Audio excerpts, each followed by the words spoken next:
Yeah, and then we get another sweet sentence from Ash. I'm wet enough already. I'm sorry, Kellan. I don't know why I'm doing this today. And nice, Mom. Oh man.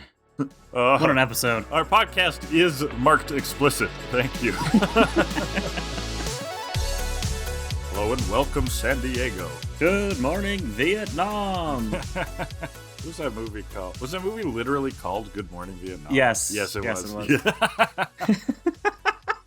You know what? That's really funny. I'm just going to let that be the opening. Hi, everybody. Welcome back to Kill A Delibird, the Pokemon podcast Rewatch. We're almost finishing up the Orange Islands. It's pretty crazy. We're the podcast where we talk about some Pokemon. We compare it to some things. It's always a stretch. It's fun. We also we have a little shenanigans. We're a couple little jokesters on this podcast. I'm Kellan. I'm the one who plays Pokemon and actually knows things about it. Graham doesn't. Graham, how you doing? Good, Kellan. I'm the master of shenanigans. All I bring is shenanigans all over the place. Have you ever seen Super Troopers? No, I have not. Oh, so many movies. First-time listeners, Kellan has never seen a movie that isn't the Mike Myers Cat in the Hat. I've seen 1 Hour Photo. You keep finding the most random film. I mean, that's cool. It's a good movie. Williams was awesome. Oh, I miss him every day. I know. You still gotta watch The Birdcage. I do. I keep telling you to watch that. I need to watch all of Robin Williams' movies. I want to see them all at some point. That'll be one of our next podcasts. Yeah, we'll go through. That'd be fun, actually. The Robin Williams filmography. That would be fucking awesome. That'd be amazing. Yeah. Someone's probably done that, but a Robin Williams. It's a really good idea. Yeah. Anyway, shout us out in the comments if you want us to do a Robin Williams rewatch podcast. We'd have, if we think of a name like, I don't know what it would be like. Robin, your clock. Robin the time from existence. If we think of a good name, then it all just falls into place. It does. It really does. Every great podcast starts with a good name. Yeah, we were like, we should do a podcast. And then someone thought of, what about To Kill A Delibird? And we're like, oh my God, we're making a podcast. Yeah. Anyway, what's new? What is new? Well, I'm playing some video games. I finished Tears of the Kingdom. Excellent. Finally. A late bloomer to that. Really enjoyed it. And then I started playing 2 games, okay? But they're like so different, I think it's okay to play 2 games at once. Mm-hmm. Okay. On sale from Amazon, I got Ring Fit Adventures. Yes, every chubby nerd's point in their life where they're like, maybe I should move. I'll get a video game. I will die on this hill. Ring Fit Adventure for a fitness video game is very good. Like for fitness. Yeah. I mean, I've only had one session with it, but it was basically like if you go on a YouTube and watch like a calisthenics video, that has you do squats and has you do crunches and stuff. I was like, this is the same thing, but I'm playing a video game. It really is. Yeah. It's gamifying workouts, and it works very well. Yeah, it was pretty cool, actually. So I enjoyed that, too. And then I, for my more, I don't know, quote-unquote, serious gaming. Game? Yeah, I don't really like that term, but yeah, gamey game. I'm playing Like a Dragon Infinite Wealth, which I'm extremely into. Never heard of that. It's have you heard of the Yakuza series by Sega? Yes. It's Yakuza 8. Yakuza is known as Like a Dragon in Japan. And they pulled a Dragon Quest and like now they're just calling it by its Japanese name. But Yakuza 7 was like it was kind of a bit of a soft reboot.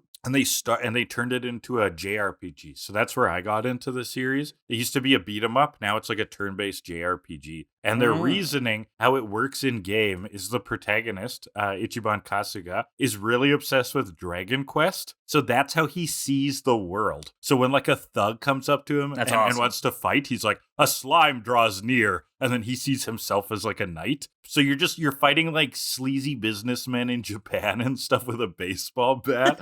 But he thinks he's like fighting monsters. It's really fun. It's really zany. I know nothing about the Yakuza series, but that sounds very interesting. Well, I've had 2 very important life events happen in the last few days. Oh, okay. Yeah, very important. Right. A couple days ago, I had a McRib for the first time. I was like 50-50 on these being like actually serious things or not. Okay. You're getting it first. First impression, Kellan, McRib review. What it was decent. Decent. It was decent. Yeah. It's McDonald's. You get what you pay for. But I'd get it again. Okay. Could use some mustard. I get it again. Yeah, there's no mustard on that, baby. I've only had one once. And I remember not being particularly into it, but it is what it is. Yeah, and if it's a limited time thing, I'll pick up a couple. I didn't now think and it was then. worth the hype though. Like some people lose their mind when the Yeah, McRib it's is weird. back, and I was like, okay, that's Yeah, okay. like there's memes all the time when the McRib is back. Yeah, it's just like But oh a well. pulled pork sandwich, except that it's not pulled. Yeah, it's compressed. It's like a compressed pork sandwich. It's pushed pork, not pulled. Oh, wow. Yeah. This is what you get from the podcast, Yep. folks. You Yep. get gems like that. Sure, my second important life event. I got in the mail today. I've been waiting it for a while. Okay. I got my Dremel Versa power scrubber with Scrub Daddy technology. Oh, yes. Have you talked So about excited. how big of a Scrub Daddy fanatic you are on the podcast I before? don't think so. All right, you got to fill people in. If you know anything about me in my personal life, and Graham learned this firsthand over the holidays, I am a big fucking simp for Scrub Daddy. Huge I fan. love that thing to death. The sponge itself is so good. All of their products are neat. They got this sick ass toilet cleaning system. They got mops. They got dusters. They got all kinds of stuff. This is that you'd not ever a want. sponsored segment. It's not sponsored. I just love Scrub Daddy. I Just would love be the sponsored. If I could pick two companies Yeah. to sponsor me in anything I do, I would pick HelloFresh and Scrub Daddy before you even finish the question. I would be, yeah, those are great. Those seem like great sponsors. So hit us up, Mhm. HelloFresh or Scrub Daddy. Yeah, I would We would die. love some of that. If I got a Scrub Daddy email that was like, hey, we want to sponsor you, I would die. I would perish. Well, enemies of Kellan, he just leaked his weakness. If you ever wanted to take him down, now's the time. Anyway, if you don't know what a Scrub Daddy is, if you're an uncultured swine living under a rock, a Scrub Daddy is like is a sponge. It's a slightly more expensive sponge, but it'll last you a long time. The main gimmick of it is that its material, which is very good for scrubbing, is soft when submerged in warm or hot water, and when you submerge it in cold water, it gets really hard. Like you can put a 10-pound weight on top of it. Wow. It's that really hard, cool. Yeah. And they collabed with Dremel. Dremel has the Dremel Versa, which is a power scrubber, and they collabed with Scrub Daddy to make pads for the Dremel Versa based on Scrub Daddy materials. And so I got it in the mail. It's a power scrubber with Scrub Daddy things, and I love it already. It is the coolest thing. Did It's they gonna make give it a unique name, or is it just called Scrub Daddy Dremel crossover? no. It's the Dremel Versa with Scrub Daddy, basically. Man, they should have called it like the Scrub Spinster or something. Because the actual power scrubber is the same as the regular Dremel Versa. So it just Okay. has different It's pads just that a- are Scrub a Daddy different pads. pad. Got Yeah. it. Which is going to make cleaning my shower way easier because I loathe cleaning that thing. I was just using that like spray on bubble stuff for the shower. Yeah, but That you was a still got to fuck get headache. in there and scrub sometimes. And I don't like that. Yeah, gotcha. It's really annoying. Well, Anyway, but now you got the Scrub Daddy. I do, and I'm very excited. I'm working on making a TikTok about it, so because I'm that excited. All right, if you want to learn more about this firsthand, check out Kellan's TikTok. It is Hydra Leeches. He normally does Pokemon Error anime analysis, but we'll take one out Little this Scrub week Daddy. for a little bit of Yeah. scrub action. Anyway, that's my life. It's been very exciting past few days. That is exciting. I was like, I think I'm gonna out excite him. I'm playing video games, and then you were like McRibs and Scrub Daddies. That's the summary of my I've week. transcended pop culture. if we didn't name this podcast after like puns of literary titles, this episode would be called McRibs and Scrub Daddies. McRibs and Scrub Daddies is a weirdly compelling name. I would click that, right? It would be like, Me what too, does I that would. mean? Yeah. Anyway, we got a thing to take a look at here. Okay, longtime listeners, you know what we open with a bit of a bit after our banter before we get to the episodes. Yes, we will be recapping some Pokemon episodes Yes, today. we haven't even talked about that. But we always like to start with a little bit of fun, and oftentimes I will come up with something. But Kellan wanted to do something special since we're ending Orange Islands soon. So, and I don't know what this is. So take it away, Yes. Kellan. So this is an homage to Generation 1, basically. We are leaving Generation 1. We have Johto on the horizon. We're going into Gen 2. And so I have created a little game for Graham to play here. Oh boy. So, Graham, I'm sharing my screen with you on Mhm. Discord, so if you can take a look at that. And if you're watching the video version, you'll see this. So you can check that out on YouTube. YouTube.com/Hydra Leech. Or if you're watching, or if you're listening on a podcast platform that supports video podcasts, it'll be there as well. Such as like Spotify.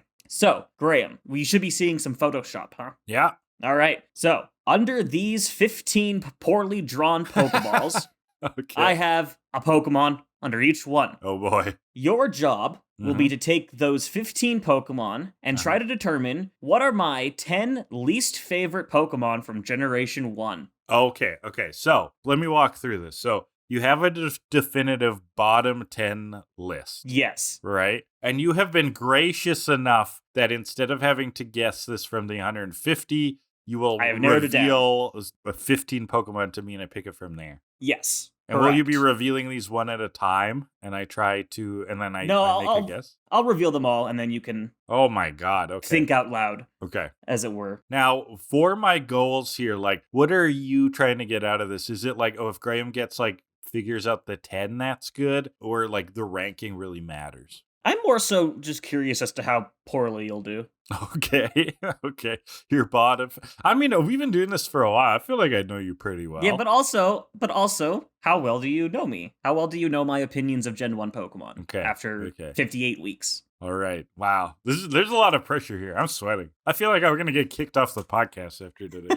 So the 15 Pokemon that you will be organizing from in numerical dex order are Charmeleon, Blastoise, Weedle, Arbok, Sandslash, Clefable, Ninetales, Golbat, Abra, Geodude, Farfetch'd, Onix, Hypno, Electrode, and Tangela. Now, you have to get the top 10. 5 of them will not be used, obviously. The other 5 are not necessarily my, 11 to 15. I just picked 5 other Pokemon. My other question is it does, when you say bottom 10, is there a consistent criteria or is it like a collection of criteria that went into that? It's just what I thought when I look at the Pokemon. Okay, so basically. It is taking multiple things into account. Like it's not just how good they are in the game, but it's also like your feeling to the design and how they are in the anime and like a bunch of things combined. Pretty much, yeah. It's just my personal feelings. Okay, well, essentially. I know that, well, let's get started. So, and can I command you to move them around? Yes, I will. Yes, that's why it's in Photoshop. Okay, so I know Farfetch'd is one of the 10. I don't know what position, but you have done rants before how much you hate him. Same with Onix is going to be one of the 10. You said before how he's just not good to use in the games. What other Pokemon have you mentioned that stuff about before? I'm going to say Arbok is in there. Abra is in there. I'm probably going to have to come back to these at some point. I'm going to say Tangela is in there. Oh boy. Now it gets hard because, I mean, you got some good Pokemon up there. I think we talked about how it's a shame that Charmeleon is only around for 3 episodes. So I don't know why you'd have him there. It was like Blastoise. He's got fucking cannons on his back. Come on. And Ninetales is such a glorious, beautiful beast. So I don't think they'd be in there either. I want to say Charmeleon, Blastoise, and Ninetales are not in there because to me, that'd be crazy. But who knows? Maybe I am insane. I think Weedle is in there because fuck that guy. Look at him. Look at that little bastard. You know, I've done a lot today. I put in a full day's work, and I can definitively say this is the hardest thing I've done. This is what most of my time went into today. Wow, you're my hero. Okay, I'm gonna say Geodude. I'm gonna say Electrode. Oh man, this is hard. I'm gonna say Golbat, and I'm gonna say Sandslash, and then Hypno, and whatever his name is, goes over there. Yeah. All right, now time to order them. Right. Is the 1 to 10 is 1 would be your least favorite? Number Pokemon? 1 is my least favorite. Okay, I'm gonna say Onix goes there, and then I'm gonna say Farfetch'd. Oh my god, this is hard. Then I'm gonna say Arbok, then Weedle, then Tangela, then Abra, Geodude, Electrode, Golbat, and then Sandslash. All right. So you have decided my top 10 least favorite Pokemon are Sandslash, Golbat, Electrode, Geodude, Abra, Tangela, Weedle, Arbok, Farfetch'd, Onix. The 5 you've left out are Charmeleon, Blastoise, Ninetales, Hypno, and Clefable. Would you like to make any changes? No. I don't have any new information, so I'm locking it in.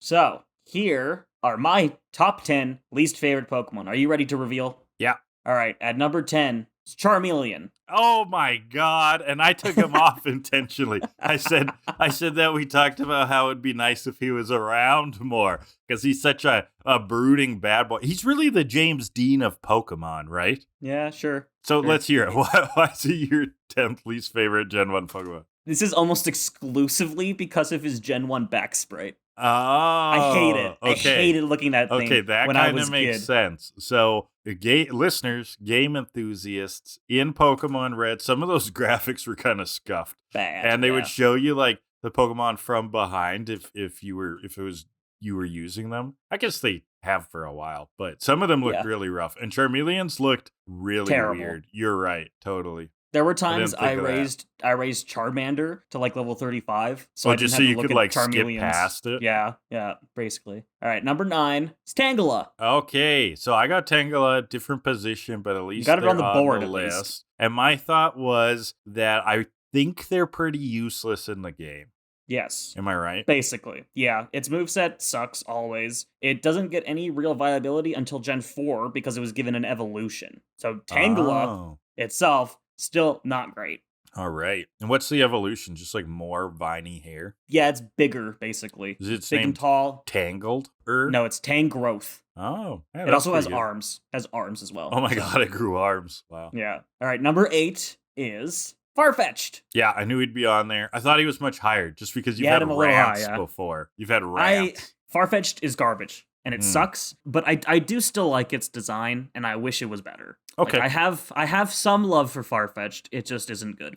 I mean, that's fair. You know what? I feel happy at least when I get them on the list, right? Like Charmeleon was a huge swing and a miss for me, and Farfetch'd I put too high. That does make sense that you would. I mean, he's a duck. He's a cute design. Yeah, he's not very good in the game. Number 7 is Golbat. Okay, I also thought that he was not very good in game. Am I right? Yeah, Golbat is kind of boring. Like Zubat's the iconic one because it's everywhere in the caves, and like Zubat itself, I like its design. It's kind of cute, but Golbat is very forgettable, at least to me, because in Gen 1 it's not very special. It doesn't do much. And it's just Zubat with a big mouth. Yeah, and then in Gen 2, it gets Crobat, which is an awesome Pokemon. It's great. And I think Golbat just kind of gets left in the dust a little bit. Oh, it doesn't have don't really care about it. It's so sad. Yeah. When I wanted Crobat and I have Golbat, I just wanted to evolve already because it evolves by happiness. Okay, I'm about to improve how much you like Golbat, though. Think about this. How kick-ass would be like hot dog eating contests for Golbat? Like a Pokemon Stadium mini game where it's Golbats eating burgers or something. Oh my god. That would be good. Yeah. All right, number 6. All right, let's get into 6. Onyx. I knew he'd be on there too. I had him at number 1 because I thought he was a big fat loser. He does suck. That's basically it. Not good in games, quad weak to a lot of stuff, right? Yeah, but at least it gets Steelix in Gen 2, and Steelix is pretty cool. So. Oh yeah. Steelix was hype when that was like rumored even. I remember that being a big deal. Number 5, we have Electrode. Hey, I'm not doing too bad. My order wasn't good. Yeah, you're not getting your positions too correct. Bad. Okay. Now, Electrode, I wasn't really sure actually why this one would be on there. I know that like all it's kind of known for is exploding, and that didn't seem very practical, but so is Voltorb. So I don't really know what's going on here. Electrode is kind of the representation of all the Gen 1 designs that are really quote-unquote lazy because they're just bigger or more. Like Dugtrio, Sure. Electrode is just Voltorb bigger and flipped around, Magneton, that kind of stuff. Right. Muck, just bigger and I know that you are one of these people who, okay, because there's a lot of Gen 1ers who are like, Gen 1 are the only good designs. And now you're one of those people who's like, that's ridiculous. Look at some of these stuff. Yeah. Gen 1 has its fair share of poorly designed Pokemon. But we don't talk about that, apparently. Whatever. All right, number 4, Geodude. Okay, I figured he would be on here too, because I also don't remember him being very great. And actually, according to this list, you just fucking hate Brock. I guess so. But I don't really know why he's here, to be honest. Geodude just, like, itself isn't very great, and it takes forever to evolve into Graveler. Like, I get a Geodude, and I'm stuck with that thing for forever. Familiar. Yeah. So, and also Rock with Arms, whatever. The design doesn't really do much for me. So. A floating rock with arms. Number 3, Arbok. You got it right. Oh, I got one bang on. You did it. This is crazy. I mean, there's no way I could have the others bang on, but we'll see. Like, we're down to, I definitely have some mistakes, right? So, we'll see. So Arbok, okay, let's talk about this. Some of my reasoning for this is just based on your linguistic skills, which I've heard you say before, like, oh, this Pokemon isn't very good, but I don't really know what that means. It's just that, like, it's not very viable in a game. Like, it'll fall off. Yeah. Very quickly. Oh, Arbok falls off. Got it.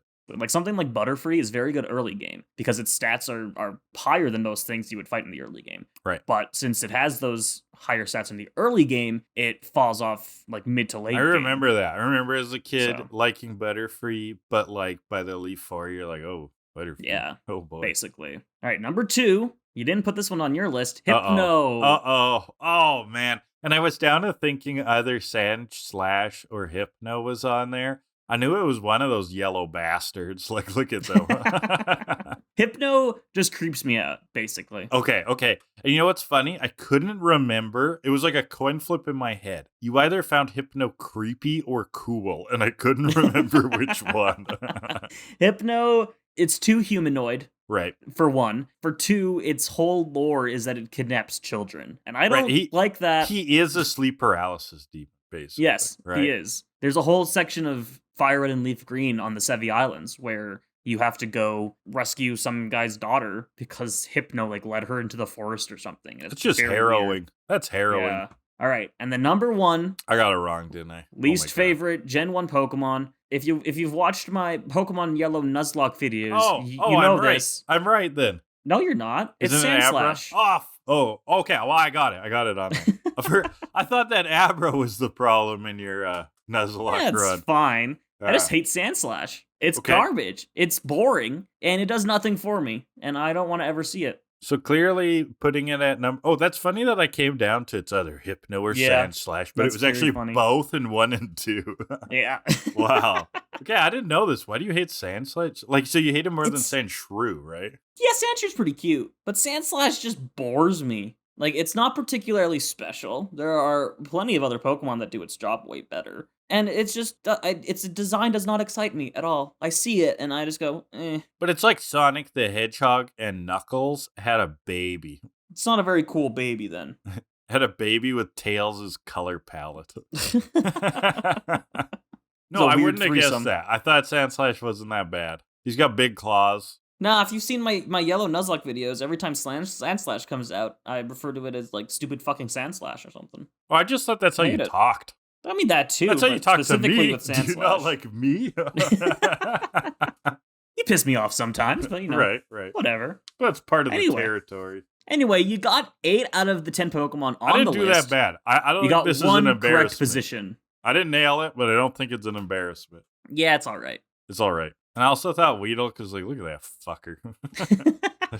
Look at him. I put Weedle in here specifically to throw you off, because I know I did a Weedle solo run. Yeah. I took the bait. Yeah, you're right. I wanted you to think that made me hate Weedle, just because it was garbage. You're right. I took the bait. All right. That's sufficient other things that aren't Pokemon. We've been here way too long already. That was fun. So let's get to Pokemon. Yes. Today we're looking at episode 115, Viva Las Lapras, or in Japanese, Goodbye Laplace, ! And then episode 116, The Underground Roundup, or in Japanese, we have the real translation this time, Big Marumine Explosion! ! What'd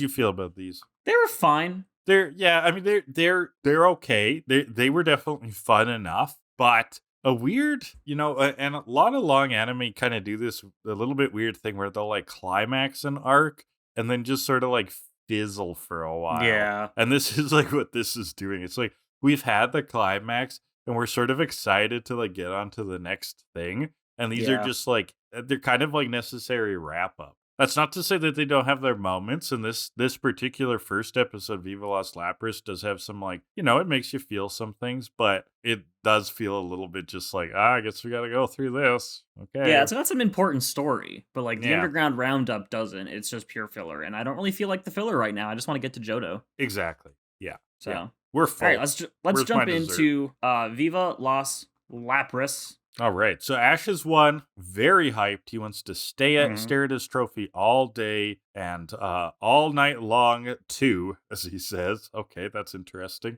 Pikachu's pretty happy too. You can tell that Pikachu and Ash did it together, and that is very endearing. Lapras, however, is not enjoying the same happy vibes. She looks quite agitated. She does a bit of a swerve. What is going on here? Yeah, she sees another school of Lapras on the horizon. Huge school. And we look at it, one of them seems to be a slightly brighter blue than the others. Oh my goodness. Yeah, that's how we distinguish the characters. Yeah. All these Lapras look the same, except like one of them is slightly like diluted palette. Yeah. Now, Misty's wondering if those Lapras know their Lapras.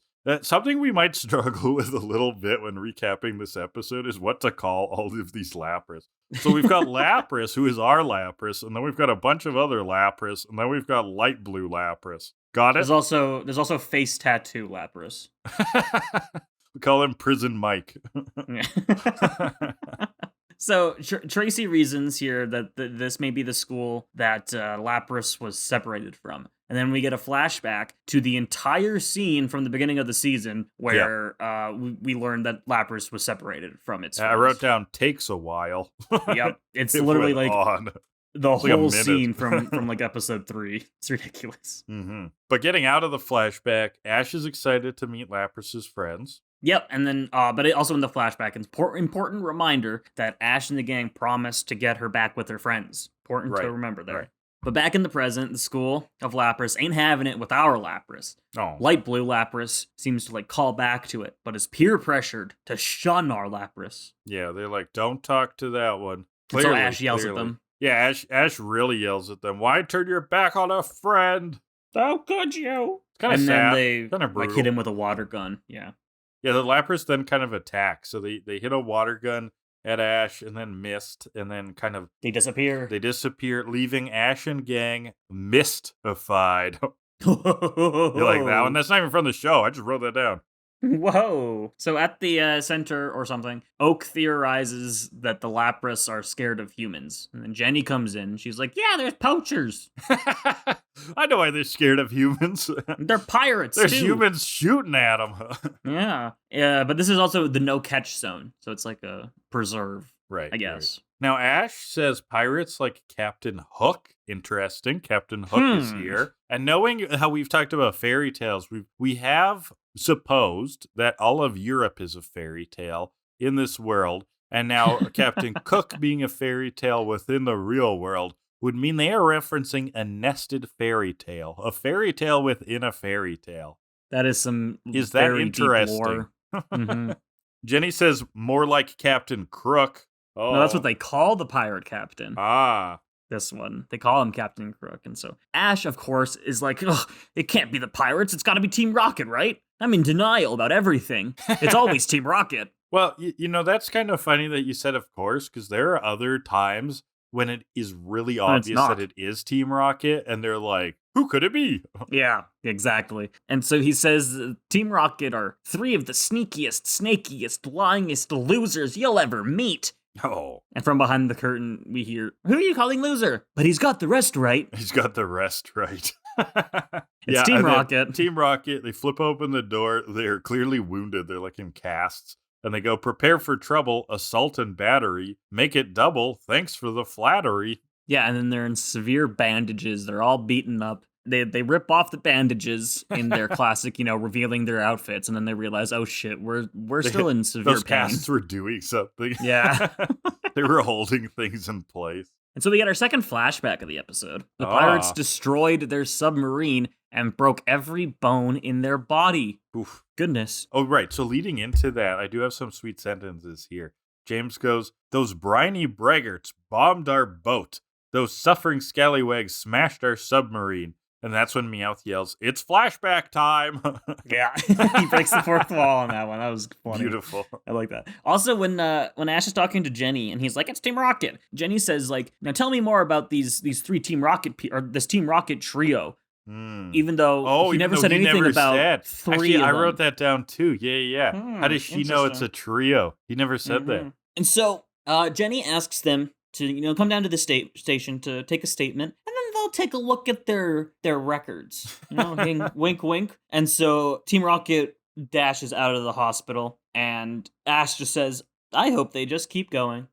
Right, because they're just running into the horizon. Yeah. Ash has had some sick burns lately. Oh, yeah. His reactions to Team Rocket, him and Misty's anyways, have been pretty just so funny lately because we had to like turn to like other people and be like, don't look at me, they're weird.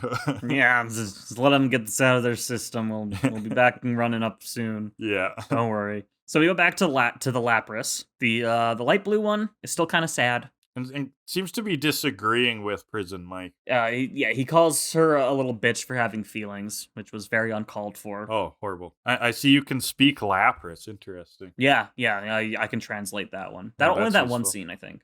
That's right. But so the pirates are approaching. Again? Yeah. Ash thinks the Lapras seeing him smile will tell them that he's their friend. And so he has this big smile on. He looks very creepy. So awkward. Yeah. A smile is understood in any language. Well, maybe not Lapras. Yeah, so then the gang and the pirates are both approaching the school of Lapras. The pirates open fire, shooting Pokeballs out of their cannon that contain Tentacruel. That's actually a sick idea. It is pretty cool. The cannons, you think they're cannonballs, subverted their Pokeballs, Tentacruel pop up and attack the school of Lapras. I thought the Pokeballs in the cannon, though, were going to try and catch the Lapras. I didn't think they already had Pokemon in them. Yeah. I went through the same thing, too. Oh, they're cannonballs. Oh, they're Pokemon. Yeah. Oh, they're Pokemon. Oh.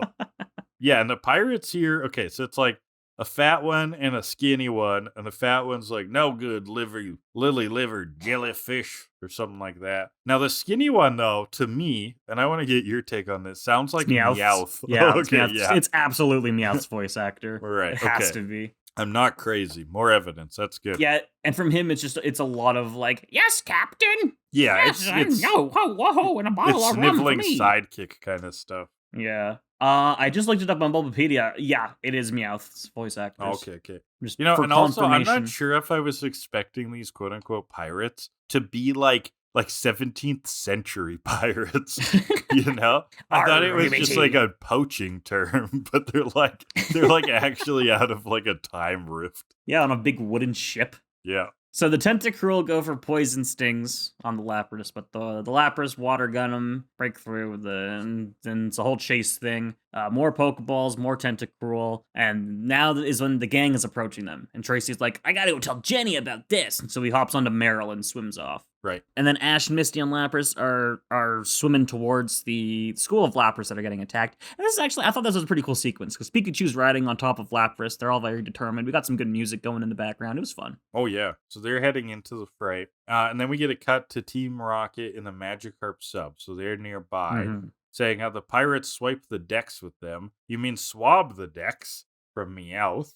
So then they come up with this plan about how, okay, during this battle, they can get at Pikachu. Yeah, and so in this sub, I've got a question from Tristan here, who asks, with all of the money Giovanni has and has given Team Rocket for mechs, he can't give them an engine to power their submarines? They always have to use pedal power. Although, think about this, Tristan. When is the last time, even with the mechs, that you have seen fully motorized? Because they've been using Pokemon to do an awful lot. That's true. Right? He didn't give them weapons, which is weird because there's clearly a lot of money going into these things in terms of steel, but the insides are an afterthought, which makes me really think that they are getting reject mechs and that Butch and Cassidy are getting like the Mark III, like totally fleshed out thing. They're getting some earlier prototype that's just shoved to the side. It's just the prototype shell. The shell, exactly. I think they're getting an intermediate piece. Like, I want to see Butch and Cassidy's mechs. I bet you they're blinged out. I bet you they got motors up the wang, up the jang, you know, whatever. They've got cannons, they've got guns, they've got flamethrowers. I bet you Butch and Cassidy get flamethrowers, Kellan. I believe it. I would believe it, absolutely. And not Charizard providing the flamethrower. They get actual flamethrowers. Oh, a good old-fashioned American fuel flamethrower. So, yeah, I think that's a good counterpoint. Thank you for the question, Tristan. Yes. Those are our thoughts. The Lapras are now surrounded by the Tentacruel, and so Pikachu jumps into action, hits him with a Thunder Shock, but it also lights everything up. Of course. Nash goes, I forgot that electricity and water don't mix. Yeah, and it's salt water, which is a better conductor, is it not? Oh. I believe, I think. There's something about minerals, because Yeah, like water without any minerals isn't actually conductive or something like that. something like that, yeah. I don't know if that's a myth. Science. That's what they tell you when you're a kid. Science! And so, but this seemed to have distracted the Tentacruel, so they're chasing off against Ash and Misty. Meanwhile, back inside the sub, I just wrote, Jessie is assaulting the guys a lot today. Oh, yeah. She's mad. Well, James and Meowth are actually cheering for Ash and Pikachu. This is, again, a continuing theme. Like, the last half of Orange Islands, we've seen James and Meowth kind of rooting for the gang, and Jessie hates it. She absolutely loathes it. Yeah, it's like they don't understand their respect for the twerp. Right, exactly. Basically. But yeah, there's like an earlier scene where Meowth is talking back to Jessie, and she's like smacking him with her hair. Oh. And now she's just like straight up punching James. Oh my god. That's brutal. Like, I think this was slightly intentional, but on both teams, right? Like, let's talk about the twerps, I guess we'll call them, and Team Rocket. In both teams, they inserted a female companion who, like, is physically abusive to the others. That's kind of a weird similarity. Like, one of them, you're like, okay, but two of them, you're like, that's kind of weird. That's kind of a strange choice. But I had a nickel, you know? You'd have a dime. I'd have 2 nickels, which isn't a lot, but it's weird that it's happened twice. Exactly. So the pirates fire actual cannonballs now. Yeah, that switched over. I was like, oh, they also have real cannonballs. That's dangerous. But the gang's dodging them on Lapras. Yeah, and Misty's like, they aren't the only ones with big guns. And so she sends out Poliwag and Goldeen and Staryu. I know, I laughed out loud at that. Tiny little guys. I was like, are those your big guns, Misty?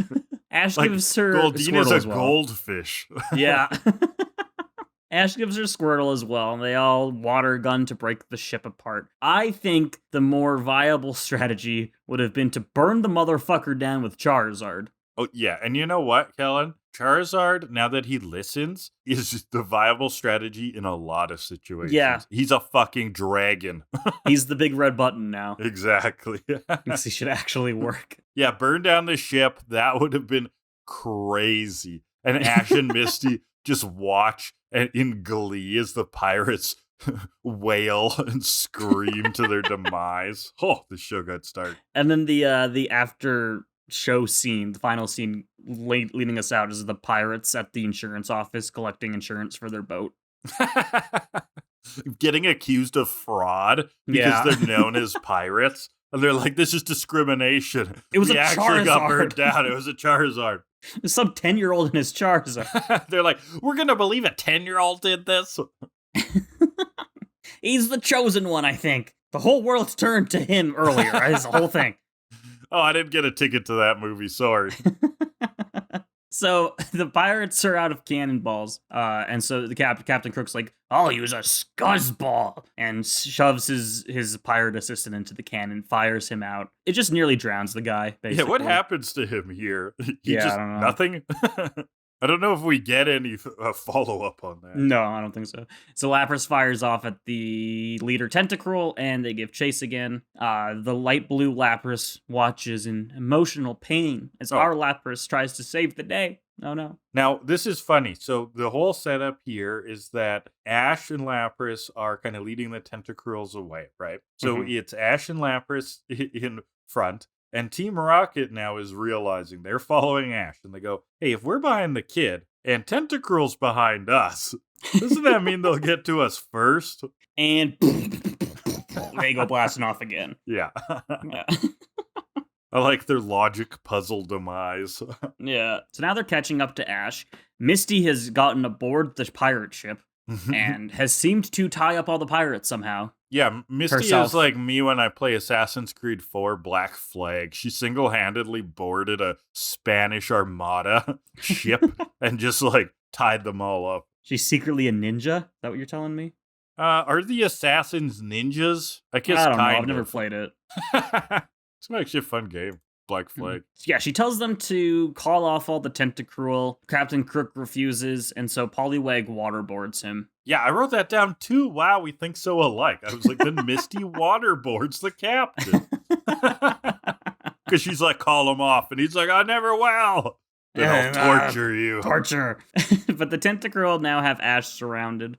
Ooh. Tentacruel Supersonic, which is a very... I don't know how to put it, but it's like... It looks like it hurts. Oh, yeah. Mentally a lot. Yeah, how it's shown in the anime anyways is like a really severe noise, really high-pitched noise. That's basically just incapacitating anybody with ears. It's like if you have 5 toddlers running around screaming.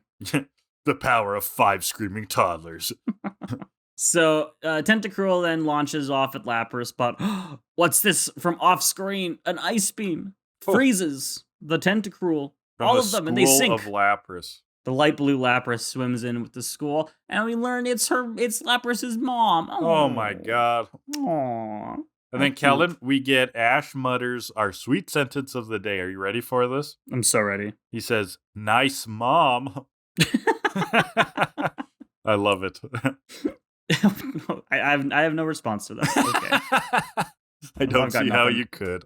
I've got nothing. But okay, I do have a question about this part because so the actual heroes of the day, I mean, yes, Ash and Lapras are brave and Misty defeats all the pirates, blah, blah, blah. But the Pokemon that actually defeat the Tentacruel are the original school of Lapras. They zap them with ice beams and freeze them. Could have they not done that on their own?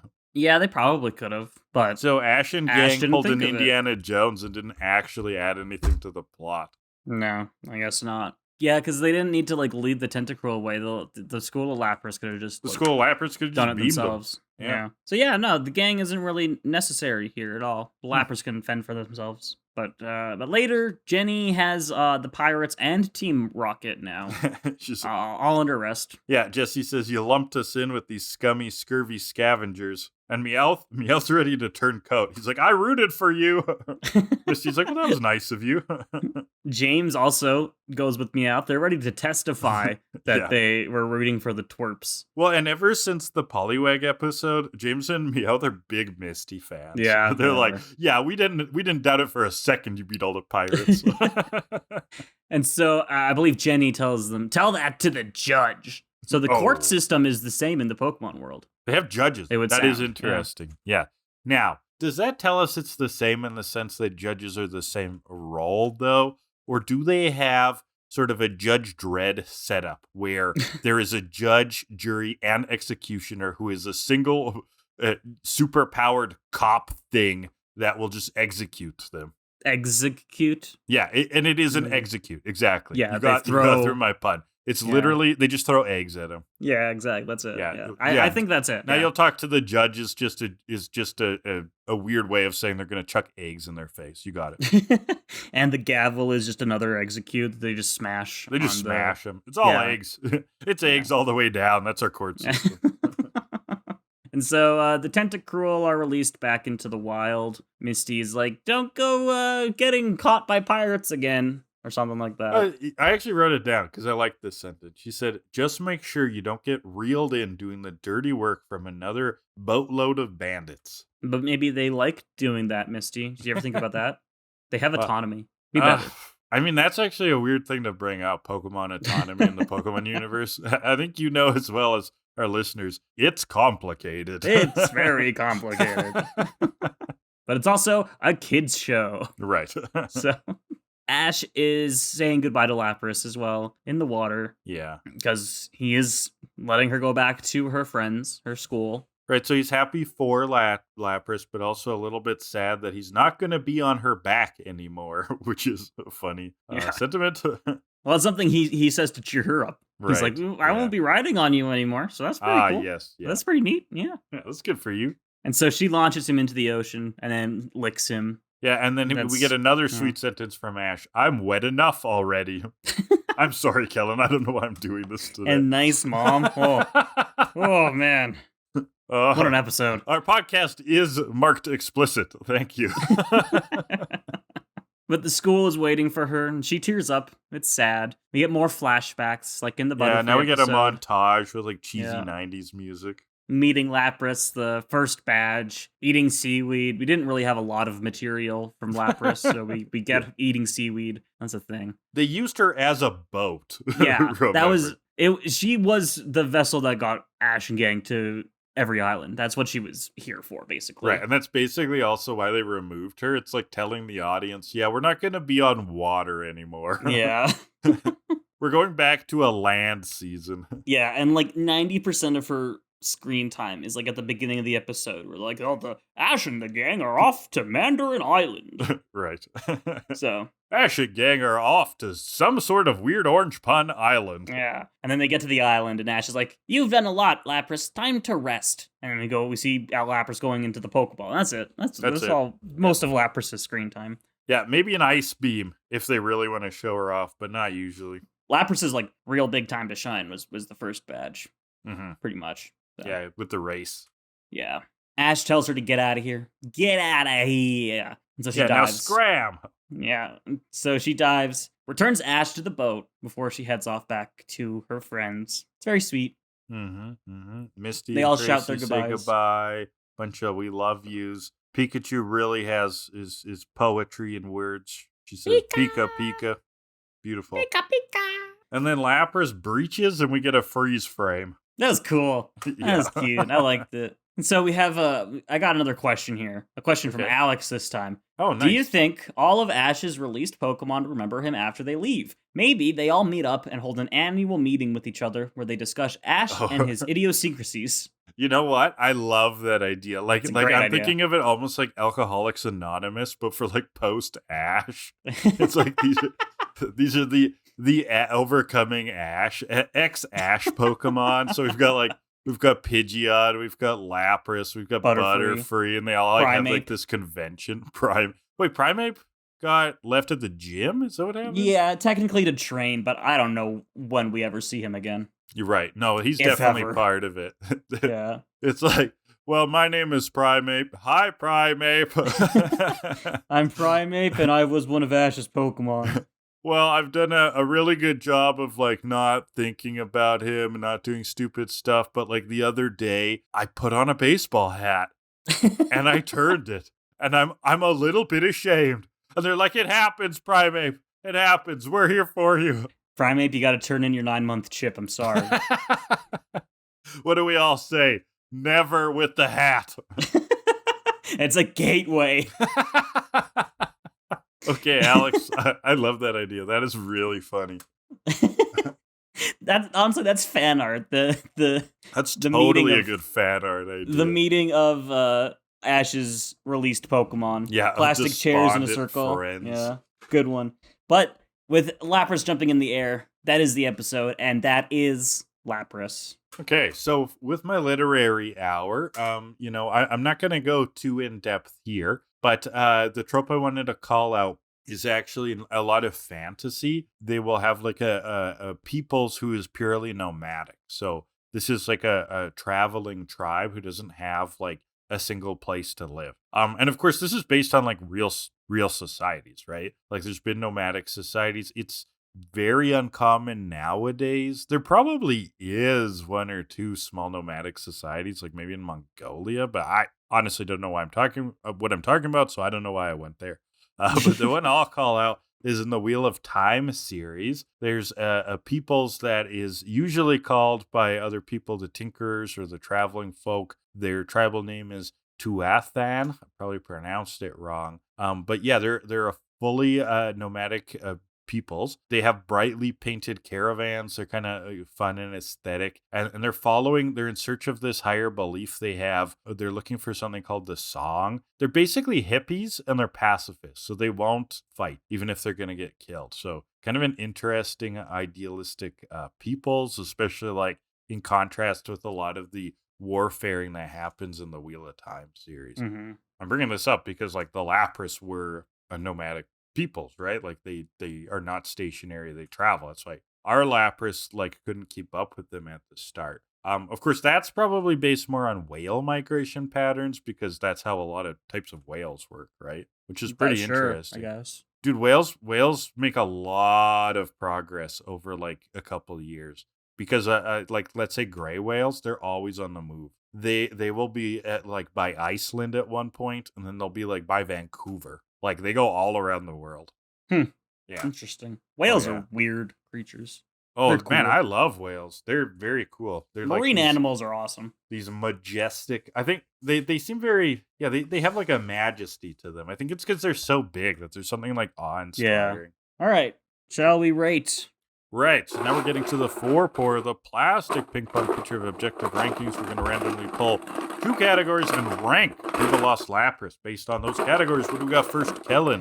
First category will be the flavor of the featured Pokemon. If it were cooked. Oh, God, that's morbid.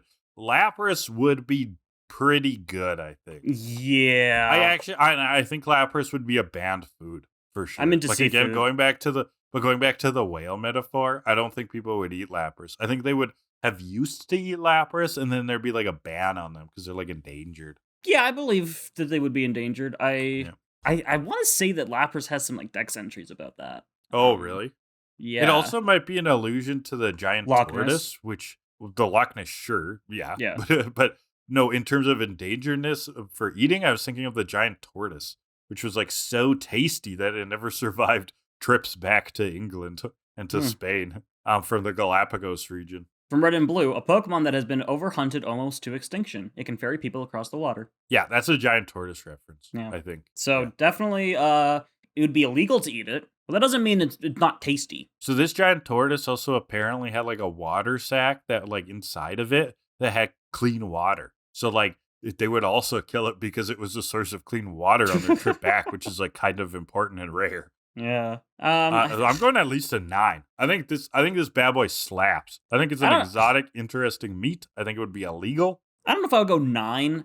I think it would still have like all that oceany flavor. It would maybe be a little different. tough, Yeah, it would be a strong tasting. but I think it would be kind of blubbery, actually. yeah, a lot of fat you got to render. I'm gonna be fatty to render. Yeah. I'm gonna say like 8. I bet you a 8.5. Lapras dish. I bet you it's unreal. Yeah, I'm going 9. 9, flat 9. That's 8.75. That being said, I wouldn't eat a Lapras. I bet you I can't see it being ethical in that world. Probably not. Category number 2, Ashmoron moments. Okay.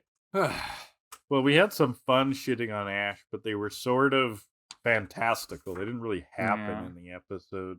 He's What like, did Ash do in this episode? not a lot, but he just assumes that Team Rocket's up to no good, even though they hadn't done anything yet. That's at least 2 points. He sends Pikachu off to Thundershock the Tentacruel. Oh, that's a good one, actually. Yeah. No, that is a good one. Forgetting it'll conduct and shock everybody. That's actually a peak. That's a good Ash. Especially because he calls himself out on it afterwards. Exactly. He's like, my bad. Oops. I'm at a 7 actually right now. Oh, yeah. That's pretty and good. I was going low, but I think that was a good Ashmara moment. Yeah. He never commands Lapras to try anything. He just tries to dodge. Right. Like, he could have done more. He also had those weird, sweet sentences, nice mom, and I'm already wet enough. So I'm going to go with a 6.9 because of that, Kellan. Thank you. Nice.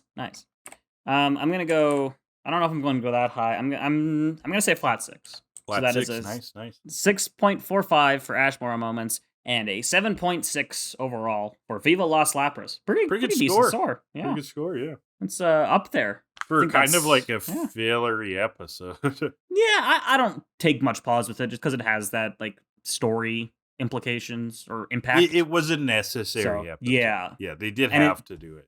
And it ties up the loose end from the start of the season, which will help Lapras find her friends. Absolutely. It's not something that they just forgot about. So, which would have been really, they could have done, and it would have been really fucking annoying. Yep. but they've done stuff like that before. They could have either just like got rid of Lapras like really backhandedly or subtly, or just like not mention Lapras ever again. Yeah. Yeah, and releasing Lapras, a lot of people take pause when Ash releases his Pokemon, because usually it's for a pretty dumb reason. Mm-hmm. But Lapras is one that I am totally fine with because it was set up at the start. Like, we knew from the beginning, Lapras is a temporary Pokemon. She will, when we find her friends, she will go back to them. It did make more sense than some of the other releases. Yeah. Anyway, that's Viva Las Lapras. Let's jump into... Kellan, let's stop taking pause and let's push play on episode 116, The Underground Roundup. That was dumb. That was bad. That was good. That was stupid. Yeah, the Underground Roundup. It's interesting when you mix up the words dumb and good. That's interesting, yeah. So yeah, this is the episode I feel like we didn't need here at the end. We could have just gone straight to palette now. Well, I have one argument for why it was necessary, Kellan. Much like you said, we needed to thematically tie up the open end of Lapras. We also needed to bookend that episode where we met John Wayne by meeting Clint Eastwood, the other Western icon. Sure, yes, we can go with that. Okay. So we're on Hamlin Island this episode, and I looked it up already. Yes, Hamlin is a type of orange. Okay. I mean, I would have guessed that, but I also Hamlin. I'm not aware of that. So me neither. 90% of them I had to Google. Some of them have been pretty out there. Yeah. Some of them have been like Victorian era Sweet Fruit Island. So there's a ferry line on this island that takes them right back to Pallet Town. Very convenient. Handy. Yeah, Ash is very excited for his mother's chili dog deep dish pizza pot pie, which sounds horrible. Come on, Delia. We saw her cooking in that one episode, and it was more like classic Japanese food. It was like katsudon and like fried shrimp, but like not even it was sort of like diner, like fast food Japanese food. But this is just wild. That's deep just dish chili dog and pizza pot pies. Sounds like a heart attack awaiting to happen. Yeah. They're like, Ash is an American kid. This is the American kid diet.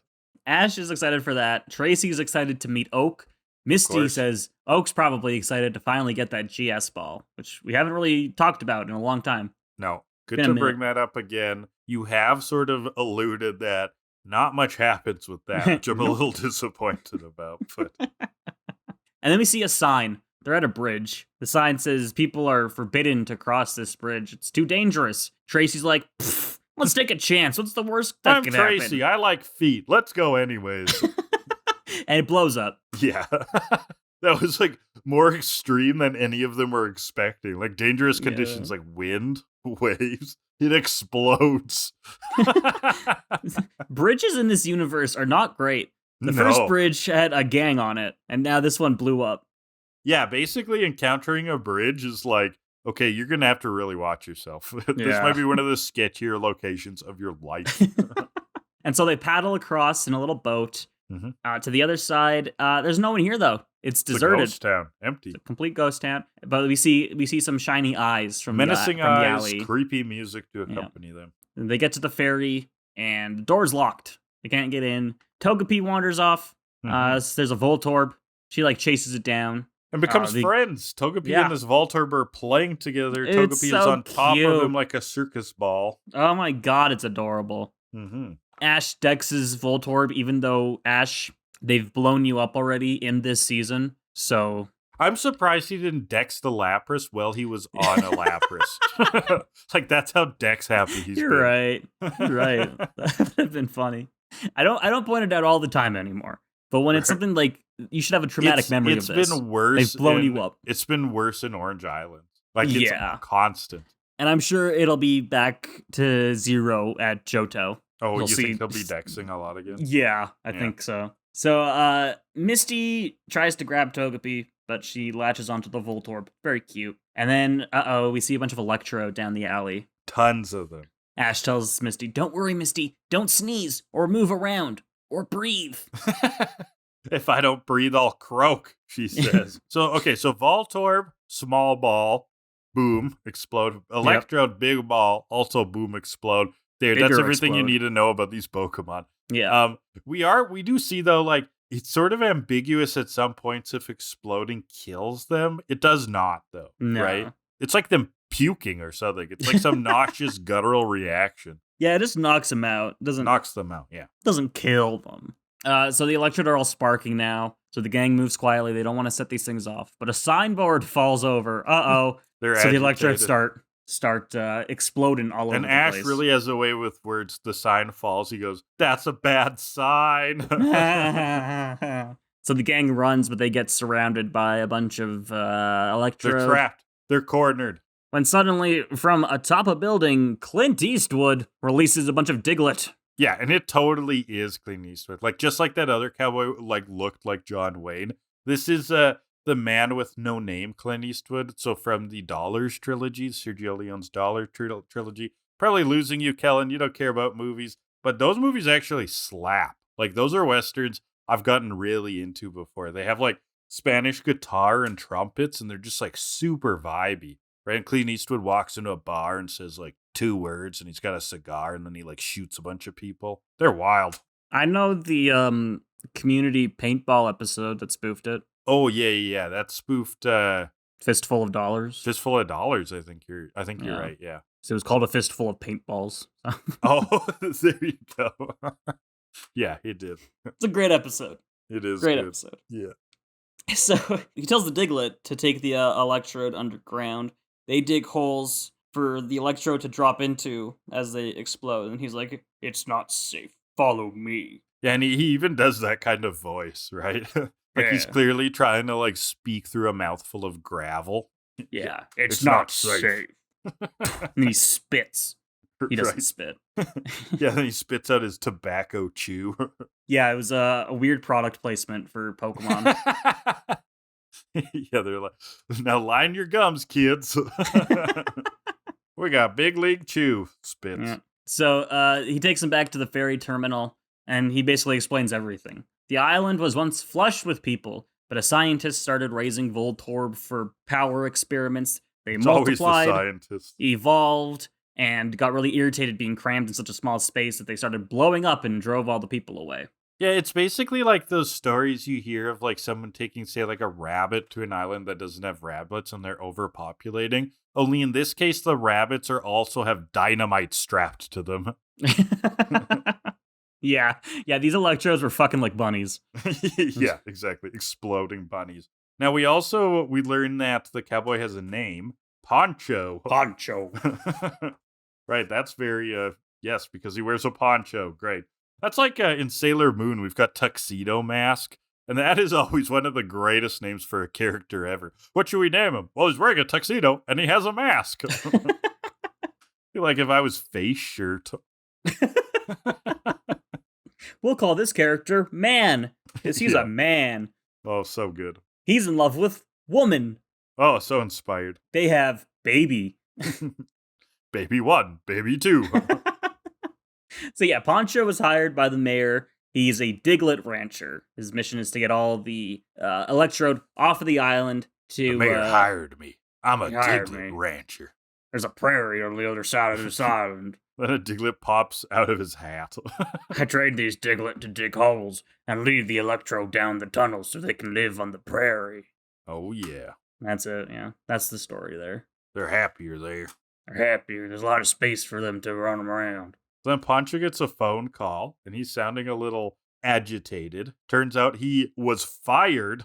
The mayor wants the electrodes gone quicker than he's going to do it. All right? So Misty's like, well, if you're not going to do it, who's going to do it? This is, what's going on here? I love this scene because the phone rings and Misty answers it.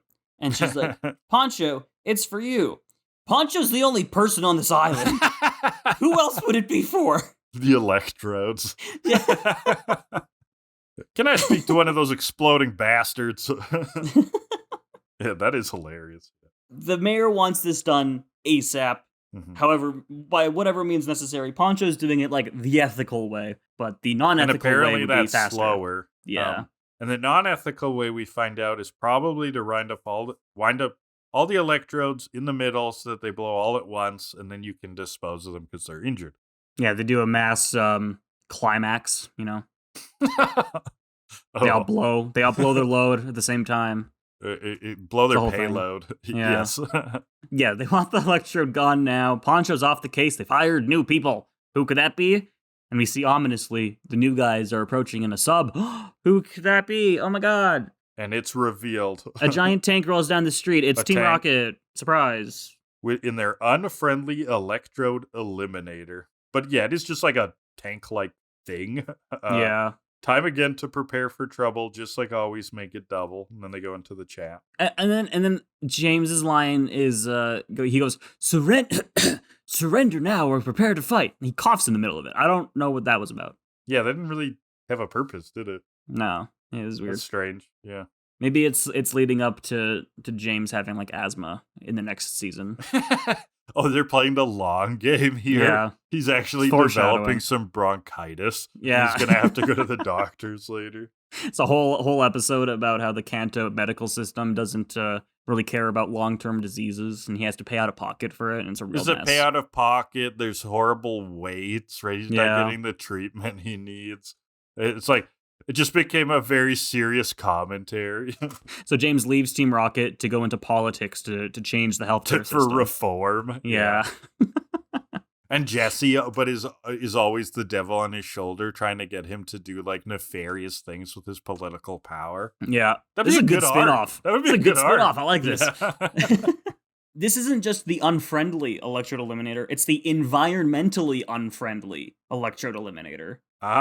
They don't care about the environment today. No, they want to fuck it, but usually they want to love it. So that is different. It's weird. Yeah. It's very strange. So they've got the work contract to corral them.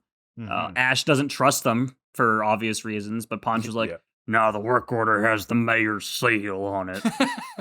Nothing we can do." He's like, in the Pokemon universe, Clint Eastwood is a paperwork bitch. I'm known for being a badass who does things by his own rules, but here bureaucracy is king. I respect the political power. Yeah, a stamp goes a long way, kid. I always wanted to be a notary public. I've been going to notary school for years. That's all I wanted was my own set of stamps. I keep failing the entrance exam. So I took over my I keep forgetting what it's called. Ranch. Clamp? So Ash asks, he's like, why would they want to do this job? That's weird. And James is like, for selfish reasons, of course. Which is great. Yeah, of course. And they go into a whole thing about power and money and how crime pays now. Yeah, they're tired of waiting for, little old, pokey old Poncho coddles all the cracky little critters. So they got the contract to corral them. Time for Mr. Molasses to hit the trail. Some very good sentences here. Mm-hmm. But yeah, they're all about this. They're just in it for themselves. They're very upfront about that. Okay, yeah. And so they go into attack mode. The giant arms come out. They poke the Electrode, which make them blow up. Right. Which is kind of funny. That's basically what this tank is. It's like a poking machine. Yeah. And then Poncho explains it, and exploding lowers their energy to the bare minimum. Allows them to get captured easily. Till their power gets regenerated. Yeah. That takes quite some time, we think. They're exploding the Electrode, grabbing them, putting them into the back of the tank. And then the Electrode suddenly surround the tank. Yeah, tons of Electrode hopping to Team Rocket. That's kind of interesting. They don't roll that much in this episode, or at least not this part. They hop. They hop around the island. It's weird. So it's like the obvious form of movement they should be taking. Right. And so Poncho says, those Electrode are hotter than a Charizard's breath in July. What a good line. What a good metaphor. They're ready to blow at once. Yeah.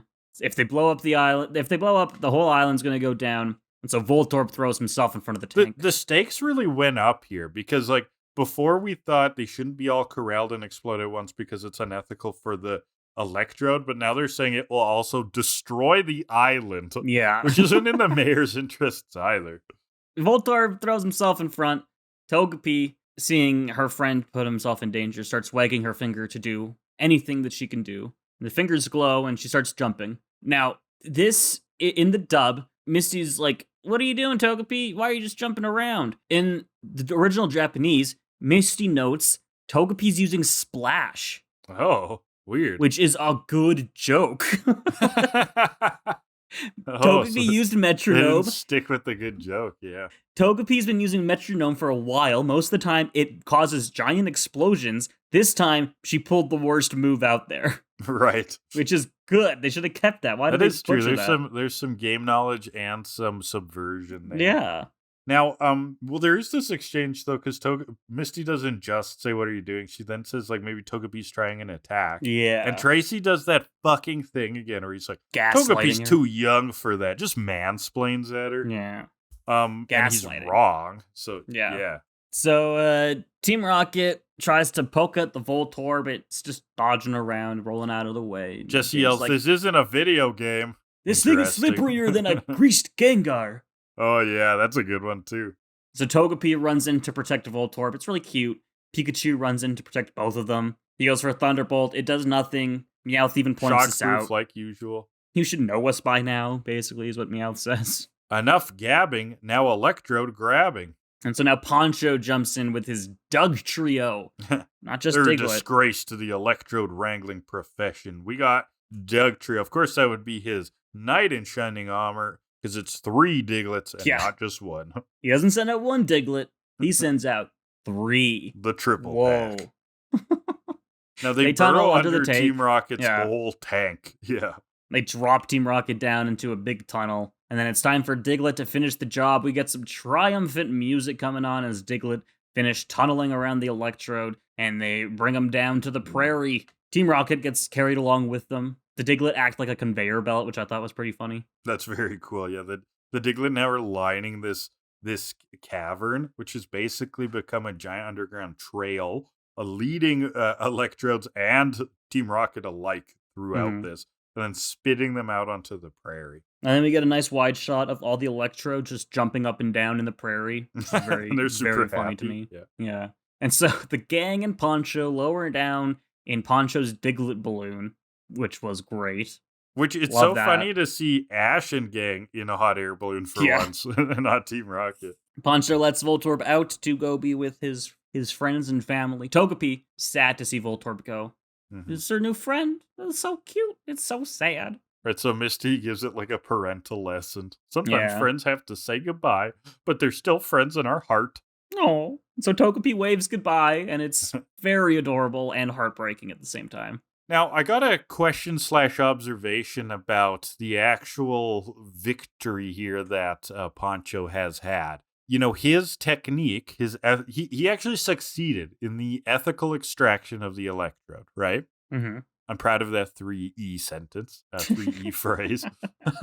So, but he was conflicted before because the mayor wanted him to do it faster and he couldn't do it faster. That was the constraint we thought, okay? Yes. Team Rocket comes in, corrals them to the middle, and enables him to do it faster. Meaning there was actually an optimal solution here that involved collaborating with Team Rocket. Use the equipment to move the Electrode to one place so then his Diglett can be more efficient.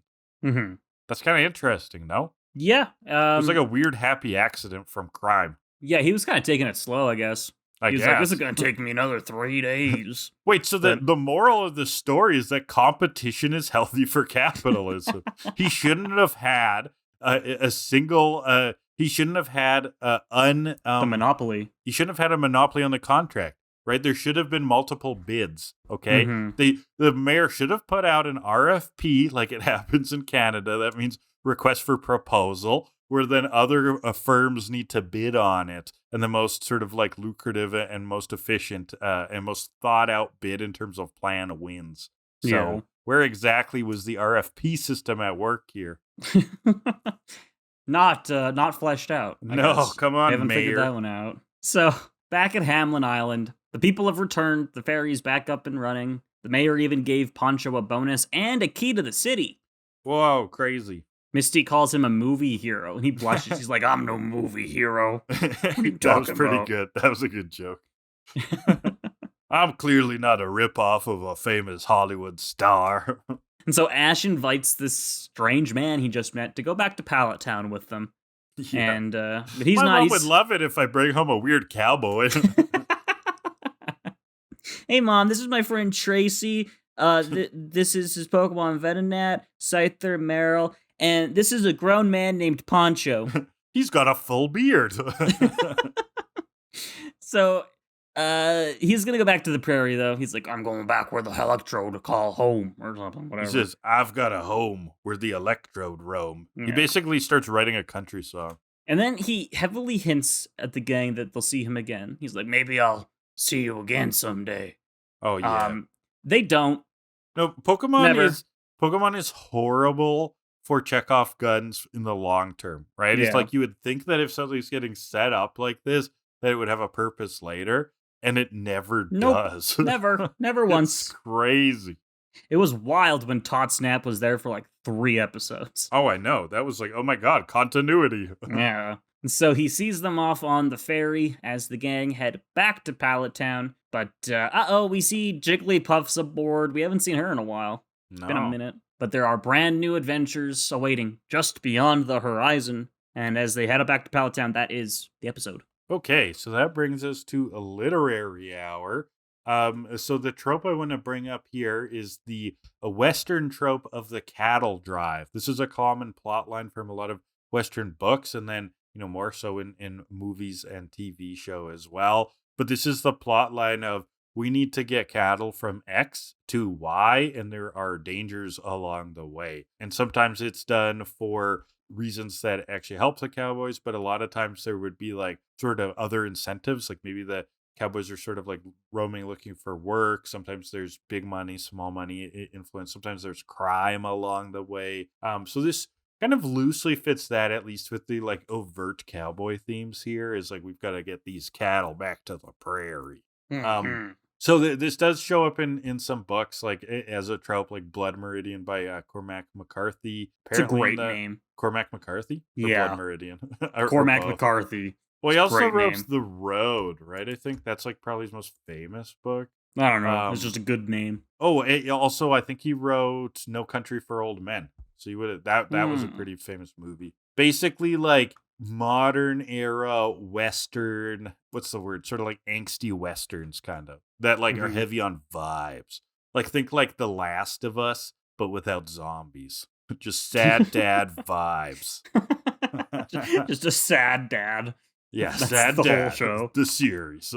But the one I was going to more concretely call out is this old movie from 1925 called Go West, starring, directed by, and written by Buster Keaton. Remember when you could just single-handedly make your own whole movie?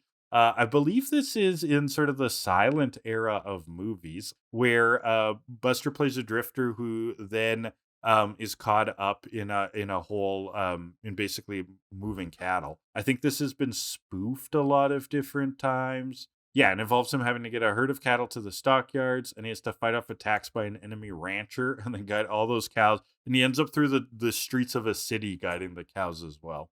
Classic old black and white film. Yeah, there you go. Cool. Well, you learned about Cormac McCarthy. I'm still stuck on Cormac McCarthy as a name. It's a great name. Is that his birth name, or is that a stage name? Like a pen name? Yeah, either or, whatever. Fake name. He was an author. Oh my god, he only died like 6 months ago. Oh. I didn't know that. I thought he died a long time ago. Did you ever find that? Like, that happened when Margaret Thatcher died. Everyone was like, Margaret Thatcher's alive? It is a pen name. His birth name was Charles Joseph McCarthy Jr. It's also a pretty good name. Yeah. All right, let's rate this bad boy. Let's rate this sucker. First category will be the repetition of the episode. What is repetitive? Mechs? The Pokemon are repetitive. There's a lot of Electrode. We've had a cowboy plot. Yeah, I was gonna say this is our second Western. It's our second Western theme, and second Western character based off of like a movie star. Yeah, and it's funny that they both sort of involved wrangling. Like they were both sort of cattle wrangling episodes. Just one was like, "Well, I'm an electrode wrangler and I use Diglets," and the other was like, "Well, I got a Jolton and I wrangle Magnemites." Dangerous bridges. That's repetitive. We've seen that. This is weird because on one hand, we are reaching, but on the other hand, we are grabbing things with that reach. Exactly. Deserted islands, deserted towns. There's a lot of those. Yeah, that happens. That's not new. I think these are pretty solid. I'm going 8.3. It's repetitive enough that you're like, this is filler in the filleriest way. This is filler that Pokemon desires it to be, has always been done that way. It is filler unto itself, and filler it shall become. A 7. Thank you. So that's a 7.65. Yeah, this is definitely filler that I would have been annoyed at as a child. Yeah. I wouldn't have. I want to see Squirtle evolve. I wouldn't have known the Clint Eastwood reference. Like, it would have been totally lost on me.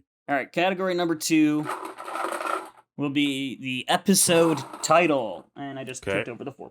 Well, so we can take into account the Japanese title for this, right? Yes.